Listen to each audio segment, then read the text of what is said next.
जो भगवान महाभारत जैसे युद्ध के बाद भी जिंदा रहे, जो सुदर्शन चक्रा धारण करते थे, उन्हीं श्री कृष्णा की मृत्यु एक आम शिकारी के तीर से कैसे हो गई? क्या ये सच में मृत्यु थी या कोई गहरी लीला? महाभारत के बाद धरती का उद्देश्य पूरा हो चुका था, अधर्म का अंत हो चुका था, पर अब सबसे बड़ा काम बाकी था, यादव वंश का विनाश। भगवान कृष्णा जानते थे, जब शक्ति अपने उद्देश्य से हट जाए तो वही शक्ति सबसे ज्यादा विनाश करती है। एक ऋषि के श्राप के कारण यादव वंश के लोग आपस में लड़ पड़े। श्राप, अहंकार और शक्ति के नशे में एक दूसरे का विनाश कर दिया। कृष्णा ने रोका नहीं, क्योंकि यह भी नियति थी। जब वंश अपनी मर्यादा भूल जाए तो भगवान भी सिर्फ साक्षी बनते हैं। सब कुछ खत्म होने के बाद कृष्णा प्रभस तीर्थ की तरफ गए। वहां एक पेड़ के नीचे ध्यान में बैठ गए। उनके पैर पर एक पुराना निशान था, मछली की आंख जैसा।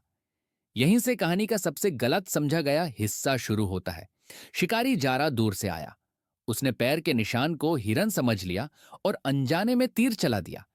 तीर लगते ही जारा दौड़कर आया और सच देख कर गिर पड़ा। पर कृष्णा ने उसे श्राप नहीं दिया, उल्टा कहा, तुम दोषी नहीं हो, यह मेरी इच्छा है। यहां लोग पूछते हैं, भगवान को तीर का दाढ़ कैसे हुआ? सच यह है कि कृष्णा ने अपना मानव रूप त्याग दिया था। शरीर छोड़ना था, इसलिए शरीर के नियम माने गए। यह कमजोरी नहीं थी, यह मर्यादा थी।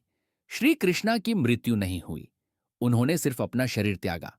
जैसे कपड़े पुराने हो जाते हैं और आत्मा नए धारण करती है, वैसे ही जब काम पूरा हो जाता है तो भगवान स्वयं संसार छोड़ देते हैं।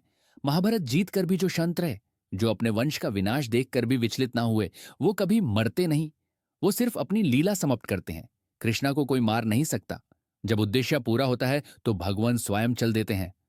अगर चाहो तो नेक्स्ट स्टेप में मैं सिर्फ पॉजेस प्लस एम्फेसिस मार्क्स लगा दूंगा, ताकि आई वॉइस बिल्कुल नेचुरल लगे, बिना एक शब्द बदले।